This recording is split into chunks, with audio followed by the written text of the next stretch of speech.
దేవునికి మహిమ కలుగును గాక. ప్రభు పేరట మీ అందరికి వందనాలు, శుభాలు. మరణాత ప్రభునందు ప్రియా దేవుని విశ్వాసులారా, దేవుని బిడ్డలారా, దేవుని సంగమా, ఈ యొక్క శిలువ గుడారములో చేరువచ్చిన ప్రియా విశ్వాసులారా, ప్రభు పేరట మీ అందరికీ శుభాలు, వందనాలు తెలియపరుస్తున్నాను. ఈ 17వ రోజు శిలువ గుడారంలో చేరిన మీ అందరికీ ప్రభు యొక్క నామమున శుభవందనములు తెలియపరుస్తున్నాను. ఈ సాయంకాల సమయంలో ఈ మంగళవారం దినమున ప్రభు యొక్క మాటలు వినుటకు గ్రహించుటకు, వేచి చూచుటకు, వినుటకు వచ్చిన మీ అందరికీ శుభాలు, వందనాలు తెలియపరుస్తున్నాను. ప్రియులరా, దేవుడు తన వాక్కు ద్వారా నిన్ను నన్ను బలపరుస్తున్నారు. అందుకాబట్టి మన వాక్యము నిమిత్తము ఒక మాటని మనం చదువుకుని ప్రార్థన చేసుకుందాం. ఎందుకంటే బైబిల్ లేఖనము చెప్పుచున్న ప్రతి విషయమును కూడా మనము గమనించాలి ప్రియులరా. ఎందుకంటే ఇక్కడ విషయాలను, శాస్త్రులను ఆ మాయో ఉపాయము చేత ఎలాగో పట్టుకుని చంపుకుతున్నామని ఆలోచించుకున్నట్టుంది. కానీ ప్రజలలో అల్లరి కలిగినేమో. ఇక్కడ ప్రియులరా మనం గమనించాలి.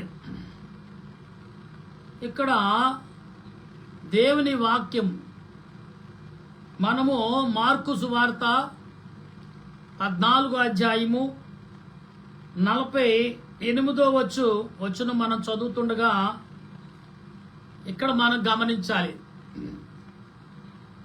ప్రియులారా. అందుకు యేసు, మీరు బందిపోడు దొంగ మీదకు వచ్చినట్లుగా కత్తులతోనూ గుదీలతోనూ నన్ను పట్టుకుని వచ్చిదిరా. నేను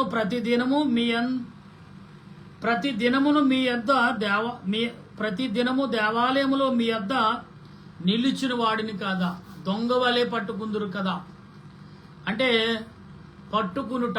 ఈరోజు ఏంటి? పట్టుకునుట. ఎవరిని పట్టుకుంటున్నారు? ఎందుకు పట్టుకుంటున్నారు? దేని కొరకు పట్టుకుంటున్నారు?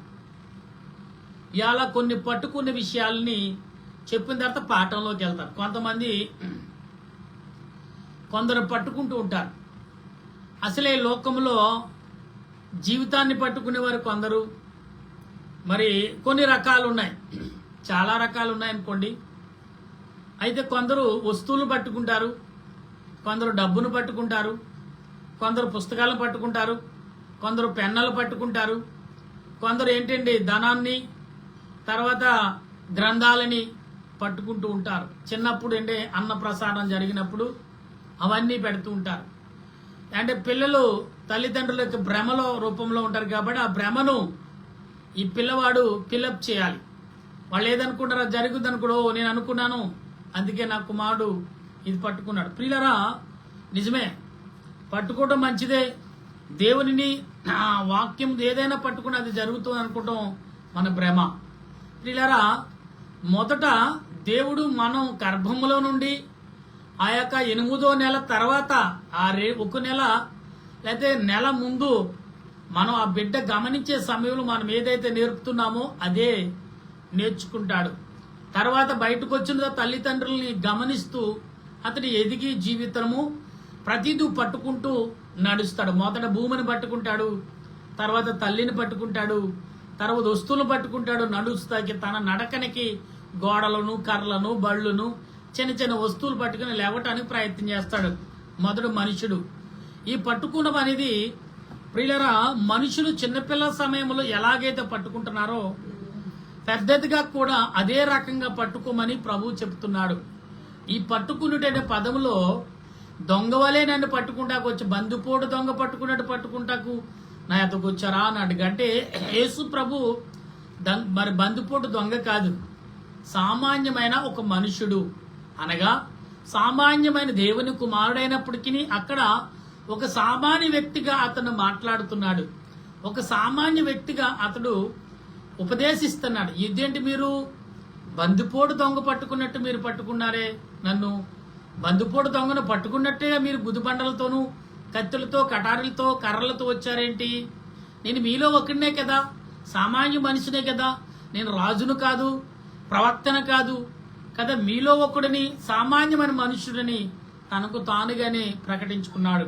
అయితే ఇక్కడ చూడండి, ఈ 49వ వచనంలో అంటున్నాడు ప్రభు, త్వరగా మీరు నన్ను త్వరగా అయితే లేఖనములు నెరవేరుటనట్లు ఇలాగూ జరుగుచున్నది వచ్చును.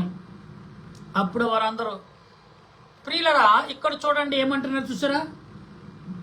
మనం మరొకసారి చదువుతున్న మాట ఇక్కడ మనం గమనించండి.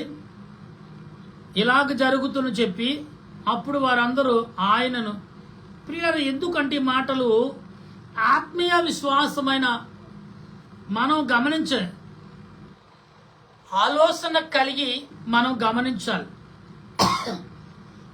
అందుకు మనం గమనించే వారంగా ఇక్కడ మాట్లాడుతున్నాడు ప్రభు. ప్రతి దినము దేవాలయములో మీ యొద్ద నుండి బోధించుచుండగా మీరు నన్ను పట్టుకొనలేదు.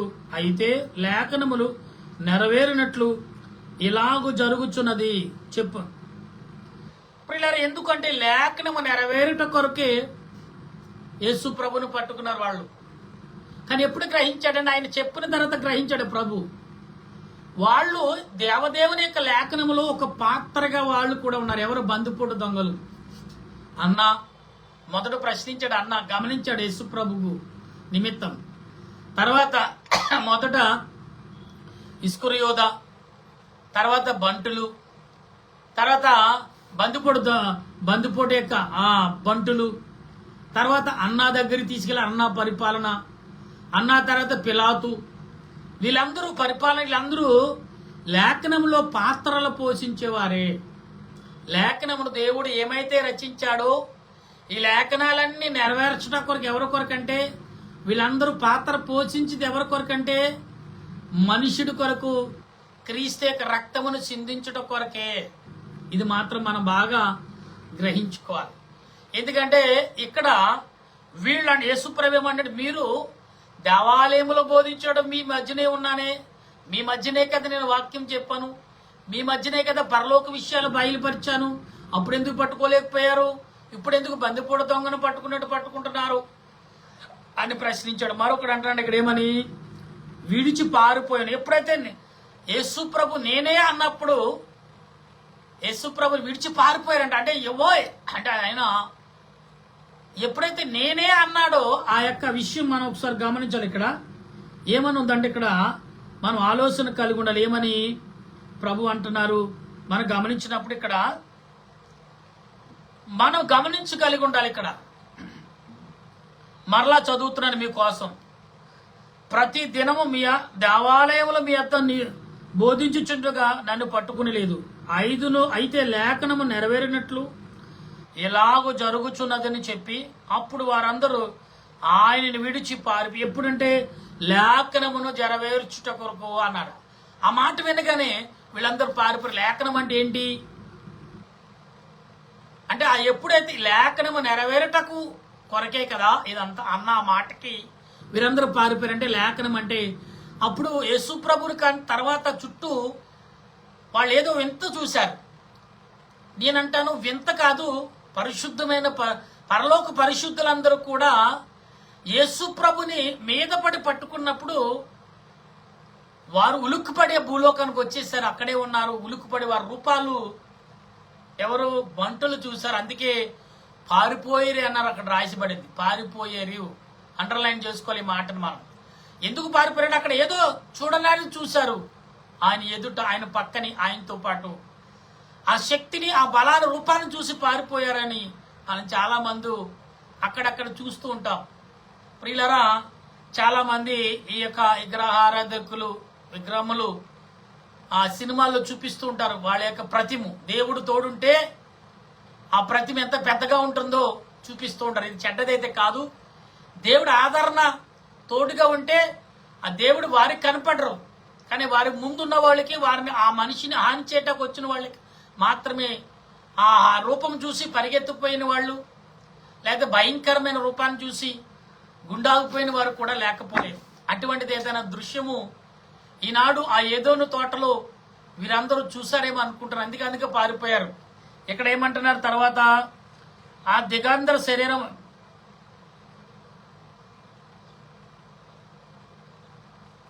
ఇక్కడేమో దిగంబరమైన నారబట్ట వేసుకున్న ఒక పడుచువాడు వెళ్ళుచుండగా ఆయనతో పాటు చూచి వారతని పట్టుకునిరి.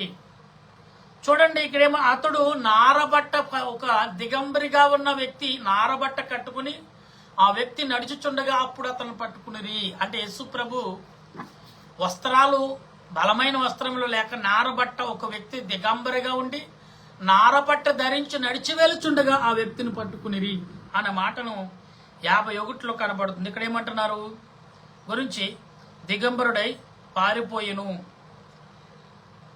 చూడండి, ఒక వ్యక్తి యవనస్తుడితో పాటు ఆయన నడిచెళ్ళాడు. ఆ దిగంబరుడు వ్యక్తి పారిపోయాడు, కానీ యేసు ప్రభు దొరికాడు. ఇక్కడ ఒక విషయం మీకు గుర్తు చేయాలి.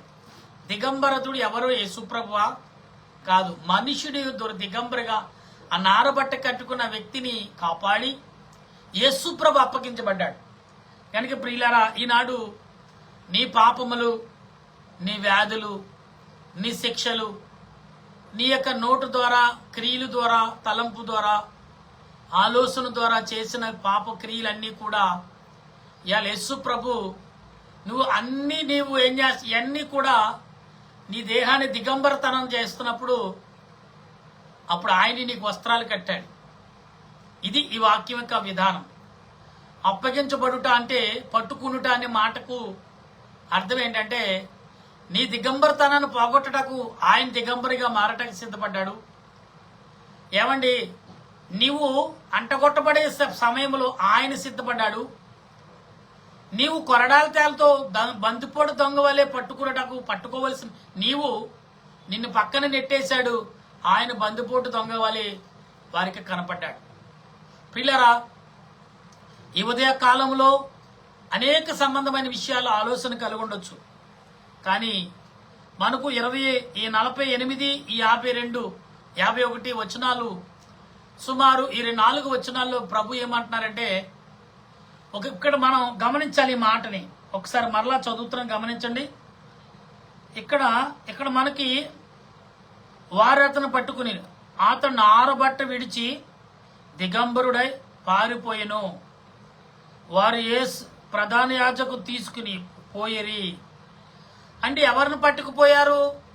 దిగంబరుడుగా ఉన్న అతడు ఏమయ్యాడు అని మనం గమనిస్తే, ఇక్కడ మనం గమనించాలి ప్రియులరా,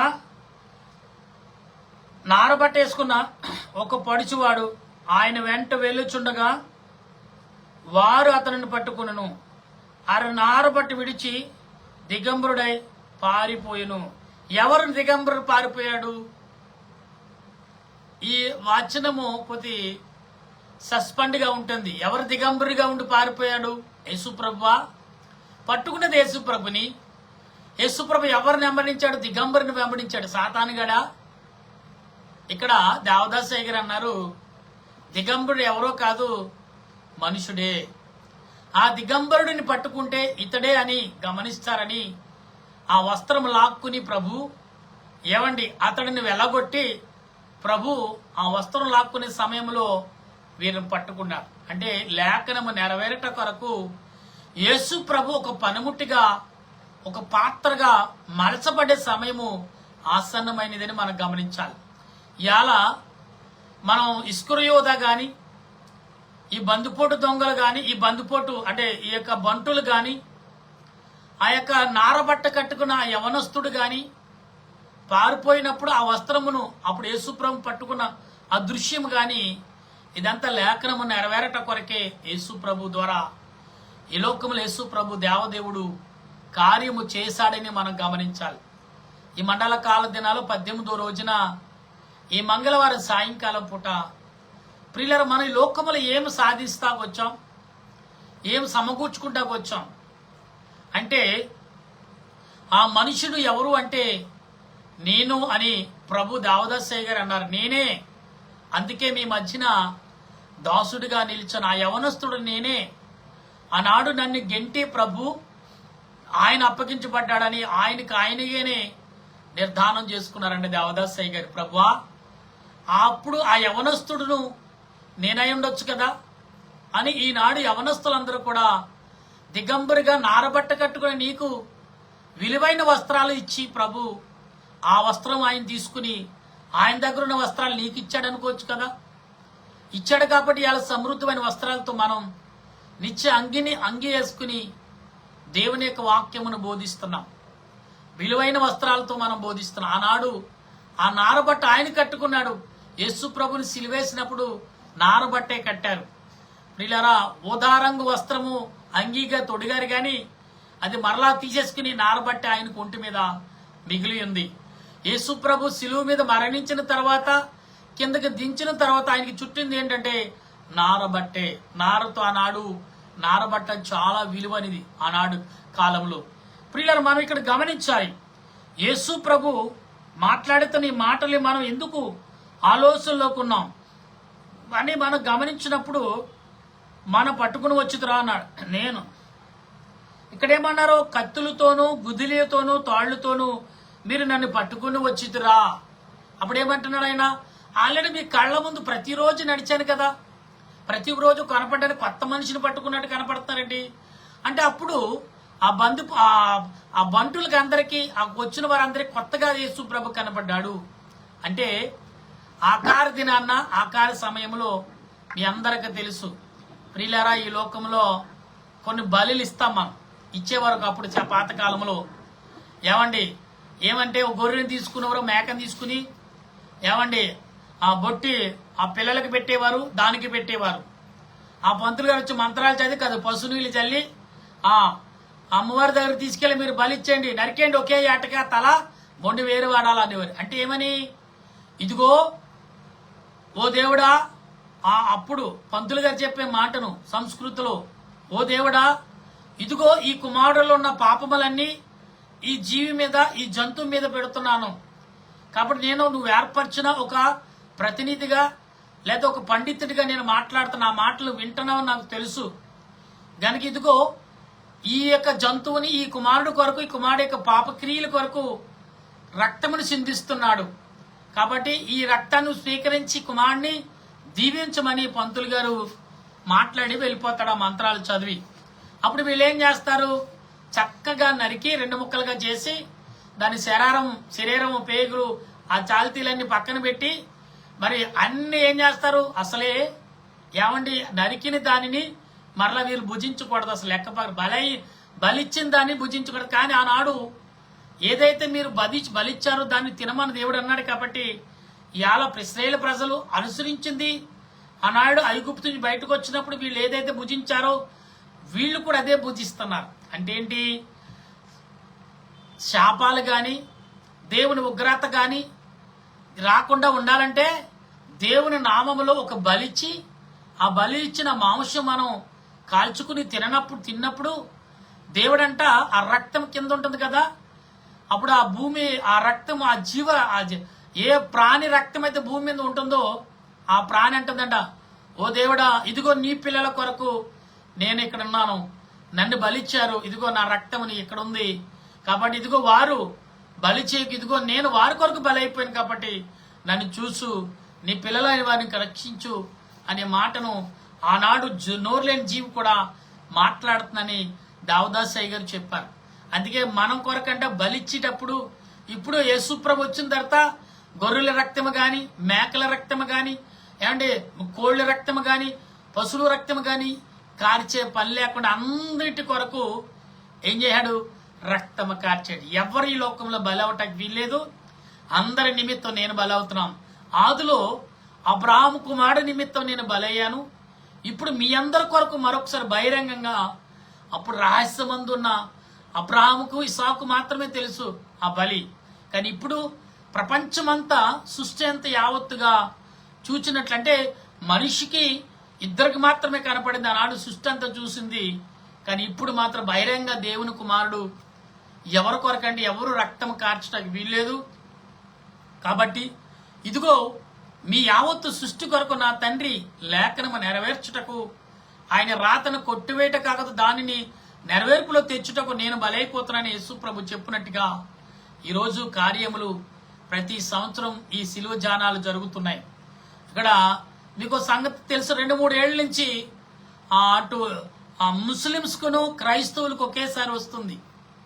అయితే వారు పగలంతా ఉపవాసం ఉంటారు, కనీసం ఉమ్ము కూడా మింగరు. రాత్రికాలం వచ్చినట్టుకి ఈ 12 గంటలు 6 గంటల మళ్ళీ ఉదయం 6 వరకు కూడా మంచి విందులు వినోదాలు తింటూ ఉంటారు. వాళ్ళకి నీరసం ఎందుకు వస్తుంది?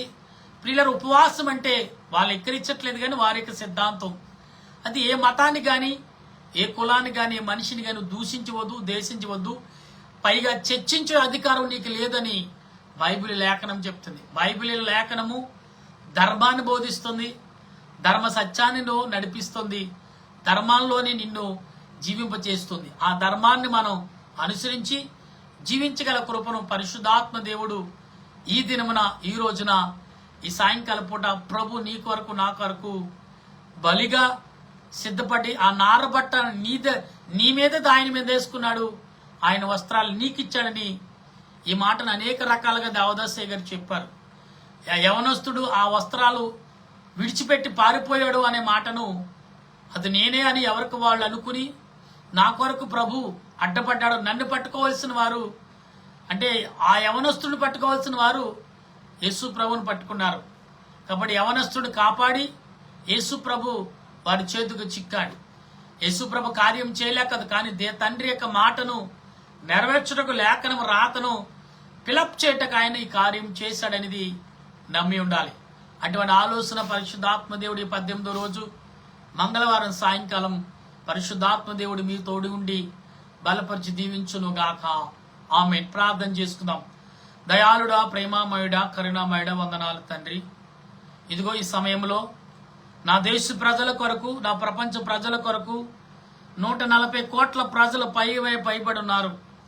ఈ ప్రజల కొరకు మేము ప్రార్థిస్తున్నాను. నా ప్రార్థన ఆలకించుము దేవా.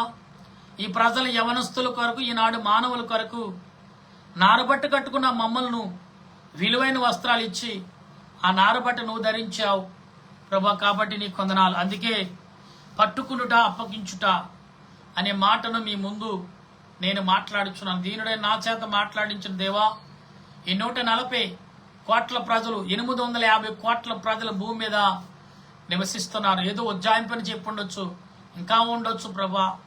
వీరందరినీ నీ ఆత్మ చేత నింపి, నీ ఆలోచన చేత బలపరిచి, నీ క్రియల చేత నింపమని నీ దేన దాసుడని నేను ప్రార్థన చేస్తుండగా, నీ ఆలోచన క్రియలు, నీ తలంపులు ప్రభా ప్రతి వారికి, ప్రతి సమస్తం దేశ నాయకులు పెద్దలకు శాంతి సమాధాన ఆధిపత్యంగా ఇప్పుడు సుమారు 10 దేశాలు యుద్ధాలు ప్రకటించిన, యుద్ధాలు చేస్తున్నారు.